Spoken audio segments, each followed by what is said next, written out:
name's Beth Turner. I'm here on the Huddle, and today I'm with Jason Trost, the founder and CEO of Smarkets. Jason, thanks for being here with me today. Thanks for having me. So, you spoke to us in 2021 and explained that when you first came into the industry, you were coming in from a tech perspective and not a sports betting perspective. You didn't really have experience in that field. Would you say that you still have that kind of tech first, sports betting second mentality, or do you think things have changed? No, I definitely still think I still have that same vibe. So, I'm not a sports bettor myself. I like sports, I like sports betting, but I actually don't bet on sports that much. I like trading, I like buying and selling things. I came into this industry because of the prediction market, the betting markets on political markets was really my hook for this, getting into this industry. And I think the advantage of coming from the outside is I can look at sports betting with a fresh set of eyes, and I still run the business with those quote unquote fresh set of eyes, and I'm not really running the business so much as a sports betting insider. Got you. And from 2021, from that first time that you spoke to us, how do you feel Smarkets has changed? Well, we raised a lot of money and we spent a lot of money. So I think if you guys recall, 2021 was the year that every tech company could raise a lot of money, and we certainly played a role in that. And I learned how to spend it pretty fast.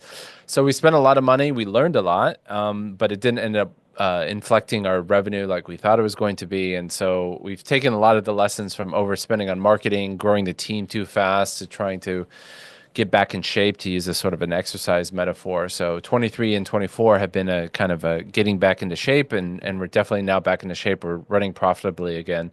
Whereas in 2021, 2022, we were spending a lot of money in marketing, a lot of money in headcount. And unfortunately, it just didn't take the way we expected it to. Oh, interesting. And you kind of mentioned your team there. You employ people from all over the world. What would you say are the key benefits of having a global team as opposed to one single sort of central team? Well, just like anything, there's pros and cons. I would say we centralize our operations largely in Malta and in London, where the bulk of our company is based in London. So I tend to be on the more centralized bit. Like the more you can everybody sit around a table, the better. Makes communication easier, makes cultural issues easier, makes innovation easier, makes collaboration easier. So generally speaking, having everybody in one place is easier. Now, there's a lot of benefits from having a distributed workforce. That is, you might be able to find people that are hard to find in your local market. For example, software engineering is a very competitive market in the UK. There's a lot of people in London who are looking for software engineers. You might have more luck finding software engineers outside of London. So there's pros and cons. I would say the pros of globalization is that you can presumably hire easier. You can presumably get more advantage in terms of pay lower salaries in certain jurisdictions. You can get more continuity. That was super important during COVID when some countries were shut down and some weren't shut down. But the disadvantages are you have huge challenges in terms of connectivity, collaboration, working together, cultural norms. I set up an office in LA, which we don't have open anymore, but we had an office in LA from 2017 up until about 2022. And I really underestimated, even though I was part of setting that office up, how much effort it would take connecting a London office and an LA office. And it's an incredible challenge, and one I really struggled with, to be honest with you. So there's definitely pros, but there's definitely cons to having a global workforce. And you mentioned London in there is kind of where you're kind of centralized. I had a look. You guys even have an in-house chef at your office in London. How do you take those benefits? How do things like that benefit your team in London? Well, lunch is, I got this idea from an early internet blogger called Joel Spolsky. He's the guy that founded Twilio and a few other startups. And I want to say this blog post is from like 2008, 2010 or something. And he talked about how software engineers are kind of introverted, geeky, heads down on their keyboards. But the way you build community in any society is often around food. So whether, you're at grandma's house or you're with your friend, a lot of it is food is kind of the centerpiece. And he made this argument that if you wanted to build a cohesive company structure, that basing it around food is a great place to start. He made such a compelling argument that I when I read that, I was like, whenever I have the means, I'm going to build food around building culture at Smarkets. So that's why we have a chef. It's not to sort of have a luxury or to sort of pamper people. It's to give people a space where, after working on your keyboard all day and kind of being heads down writing code, there's a place where you can take a break and connect with your peers. And it's been an incredible success for us. Our chef Alex has been with us for 7 years, and if you come visit us for lunch, you'll see it's just such a nice vibe, and it's really the heart of the community that we've built at Smarkets is based around food. Absolutely. You kind of think of how many like holidays and family events are focused around kind of having a meal at a table. So it does make sense, though it was fun to see. It was definitely something you don't see every day. Yeah, I mean, some tech companies do it, but the benefit we get is phenomenal. And if you're a tech company out there, I would highly recommend building this into your culture. It's a lot cheaper than it sounds like. It's definitely not free. Obviously, it's cheaper to have people not have the space and send people out for lunch or have them fend for themselves for lunch. But it's definitely the benefit has been amazing for us. Fantastic. So I kind of want to switch over to the technology side a little bit more now. But when it comes to developing your betting exchange, how is data gathered and interpreted? Well, we get data from all kinds of sources. I would say we're sort of drowning in data, if you like. So we get data from the customers themselves. We get sports data from multiple providers that comes in various different formats. Data is something that I think we're pretty good at, but I wish we were a lot better at. There's just so much data out there. I have no idea what the stat is, but I'm sure if you looked at data storage across the world, it probably goes up 100% every year. Think about all the photos and things we end up storing in the cloud that just exponentially is growing and growing. Obviously, it's sort of the lifeblood of what we do, whether it's prices or whether a goal is scored or things like that. But it's a very important part of our business that, like I said, we're good at, but I wish we were a lot better at it. And in terms of that data, how do you ensure its quality? How do you make sure that that data is good data? Well, a lot of it's not quality, and a lot of it's, humans have to get involved. So, the most topical example is sort of we pay a lot of money to get sports data, and oftentimes they're paying college kids to go to a match, and that guy went to get nachos or had to go to the bathroom or something, and we miss a goal, or the end of the match is not there, or these things happen all the time. If I think in a given year there's I don't know, tens of thousands, if not hundreds of thousands of sporting events around the world. So you can imagine there's a huge surface area for things to go wrong. They often go wrong. And we have to have manual intervention. And I would be interested to see why some of these sports data companies aren't more on top of it. But the data quality is actually, for the amount of money we pay, and as important it is in sports betting, the data quality we get from a lot of these providers is actually not that great. We deal with it with automation, we deal with it with monitoring, and we deal with it ultimately with humans that have to deal with customers if a customer notices something, and then we'll intervene. On the pricing side, it's much more streamlined. We do our own pricing in-house, and we use data ourselves that we've pulled together ourselves, so we have less issue with that. But on the sports data side, it's a minefield. I can imagine it's definitely you're taking it from a lot of sources as well, figuring out which sources are almost the better sources and which ones need to have that extra kind of intervention must be, I guess that's with a lot of what you do in your kind of data department. Yeah, and to dive a little bit deeper in sports data, I think it's kind of become I think somewhat unfortunately for the end consumer, it's become it's a rights business. So basically, Genius or BetRadar goes to NFL and says, "We'll give you X hundred, whatever, X tens of millions for the rights to distribute this data." And a lot of the game is becoming more and more about who's going to be the top bidder, who's going to have the official rights for La Liga to distribute in the UK and things like that.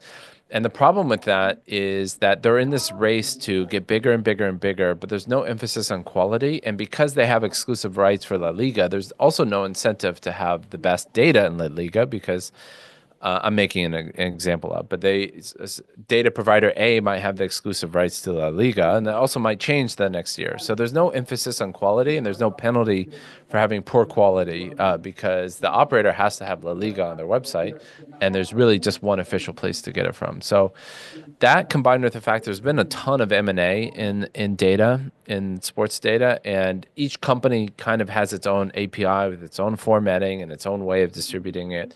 So if you go to one of the big data providers and you want to do cricket and baseball and rugby, they will all have different APIs for all these different sports, which is quite a mess. For as much of the beating heart of sports betting that data is, the quality is not great. It seems like it's become almost a quantity over quality game. Yeah. Yeah. And if you look at a lot of their literature, they'll brag about how many markets they offer and events they offer, but they don't brag about the quality because it's not there. Mhm. And there's So, also nothing, there's not much the in the end consumer, in this case, us, can do about it because, you have to work with the market that has the official rights. so in terms of taking that data, how do you then interpret it and display it on your sportsbook? Well, all these betting sites, all these betting sports data providers have APIs. So we have our own code that reads their API. We work with our designers, our customers, our product managers to decide what we think is important, when it's important, and put it up. So we have to take all these APIs, post process it, and then push it to our front end interfaces. And what would you say are the benefits of hosting both the betting exchange and the sportsbook? Well, I don't know how long you want the the podcast to be, but philosophically, I think that over time, my opinion is that sports betting is going to get more efficient over time. That right now, sports betting is an incredibly inefficient market. So the average consumer pays 10% per bet, which to me is madness. If you're a bookmaker pricing something with a 10% margin, it's very easy to be a bookmaker. It's very hard to lose money if I say I'm going to charge you, in effect, 10% to place a sports bet. As betting becomes more efficient, so for example, if you were to have a coin toss at zero edge, like a 50-50 coin toss, you double your money. It's really, really, really hard, if not impossible, to make money as a bookmaker. So there's some threshold where you go from bookmaking is stupidly easy to impossibly hard, and that number flips sometime as you get closer and closer to zero. My hypothesis is that just like all markets, sports betting will get more efficient over time, and that there will be some magic number of which you pass, let's say five, six, seven, no, maybe more like 4 or 5% margin product, that it will be too hard to be a bookmaker, and betting and sports books will be relying on betting exchanges to set the prices. So I don't think very many people believe this hypothesis, but if you believe this hypothesis, you will have to have an exchange doing the pricing mechanism underneath the hood. So I view the fact that we have a betting exchange and a sports book as an essential, not as some sort of exotic product that some advanced users might want to use. I view it as an essential. Like if you think it's going to get more efficient, if you think volumes are going to increase and the margin's going to decrease, then you will have to have a sports betting exchange that you plug into for the pricing. Interesting. And you're kind of if you're doing it yourself because you feel like what is currently available just isn't up to snuff. Well, the leading exchange is Betfair Exchange, which is a very fine exchange. I've used it for a long time. It's very expensive. It's clunky. The API isn't that great. Like, there's a lot of downsides. Like, if I were a sports book, like Betfair Exchange is not something I'd really want to build on top of. Most notably because it's very expensive. The transaction fees are very expensive. So we built it ourselves because I thought Betfair Exchange was just insufficiently serving the needs of the marketplace, and so yeah, we have it ourselves, and I think it gives us a huge advantage in the marketplace. Nice, I like that. Do it yourself. That's very, very punk. I like it. But in terms of running both the exchange and the sportsbook, do you find that there are any challenges that you face in doing that? And maybe what are the biggest challenges you face in that? I think it's an advantage, not a challenge. I mean, I guess the biggest challenge might be we have to run two brands. So we have two different brands that stand for different things. We like to say that SBK is our heart brand and Smarkets is our brain brand. So I also like to think about it like Volkswagen, Audi. Audi and Volkswagen, they share a lot of components. They might share a chassis, but obviously one is sort of upmarket luxury and one is sort of common man, everyday car. And I kind of think about what we've built as the same, where Smarkets is more for like if you're semi-professional, know what you're doing, want to buy and sell, or you're on the sophisticated side, use Smarkets. If you're doing sports betting for the entertainment side of things, you want to use SBK. Another way to think about it is, wholesale versus retail experience. The more financially sound you are, the more closer to the New York Stock Exchange you get, the more casual you're trading, the farther away you are from the New York Stock Exchange. So I think about it like an ecosystem. And from that perspective, having the multiple brands is a very strong thing in our favor. I think where a lot of the other multi-brand companies fall down is that they don't really stand for anything. They're just sort of like different colors of the same instance. But if you think about like the big sports betting brands of the UK, like whether it's Ladbrokes, William Hill, Corals, Bet365 even, or Betfred, they're largely the same kind of experience. They don't really stand for different things. Or if you took a portfolio like Flutter has a lot of sports betting brands in their portfolio, I would argue besides the fact that it's generically entertainment, I would say it's really hard to describe what each of those brands stand for. And that's where I think we have a really strong advantage where SBK is for the best sports book making experience with the best prices, and Smarkets stands for the best exchange with the best prices. And so we have a really clear proposition for our customers that plays out very well for ourselves. And you think also, I guess, as you said, Flutter, Bet365, William Hill are huge operators, huge operators. Do you think maybe that's why they've almost become slightly generic in the size that you are? You're able to have more diversity in what you do. I think to get philosophical a little bit, when you found a business, oftentimes people do it for a few reasons. One is to make money because I know how to do this and I'm going to make money. And two, which is sort of more my MO, is that you want to change something in the world. And I think most sports betting websites exist because they want to make money from sports betting. I don't think they have I can't really think of any other sports betting sites that might have a grand vision about what is possible in sports betting. With Smarkets, we want the margin of sports betting to go towards zero.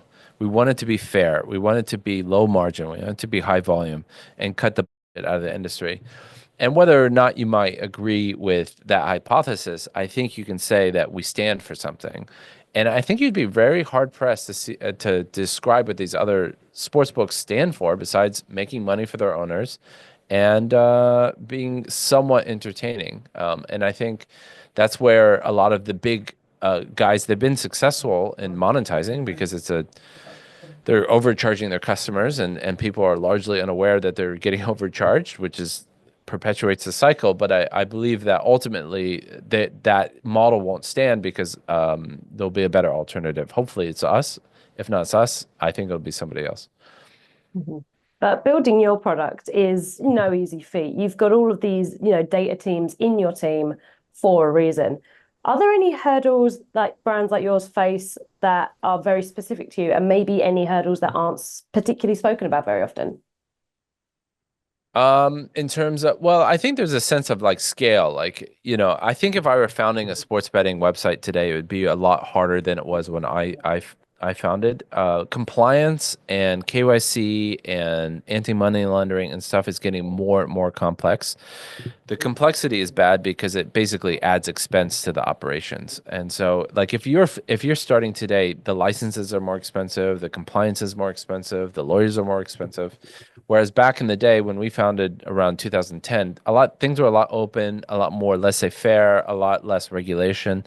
And you can argue whether or not the regulation is good or not good for the end consumer. I would argue that oftentimes it ends up hurting the end consumer because it's too expensive and too onerous. But leaving aside your judgment on the regulation, you can't deny that it's a lot more expensive for the operator. And so I think one of the things that, whether it's timing, luck, or what have you, we kind of hit the market at the right time to get to a scale at the right time, or we can play in this for this larger piece of the pie. But I think newcomers into the market will struggle with that.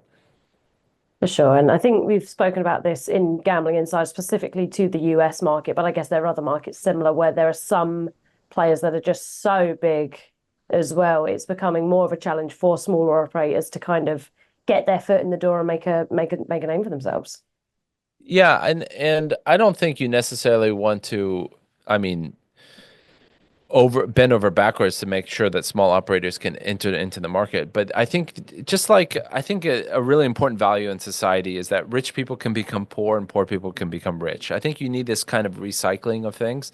And I think there's a lot of inertia in sports betting that keeps the big companies big and the small companies small. And a lot of it has to do with the regulation. So Bill Gurley is this venture capitalist in Silicon Valley. And he did this great talk about regulatory capture, where a lot of regulation has this kind of feel-good aspect of it. You're like, let's keep people safe, and who doesn't want to keep people safe? And let's make sure minors don't bet, and who doesn't want to make sure minors don't bet? But the problem is all these big operators have the balance sheet and the investment capacity to sort of absorb all these costs, and the small operators don't.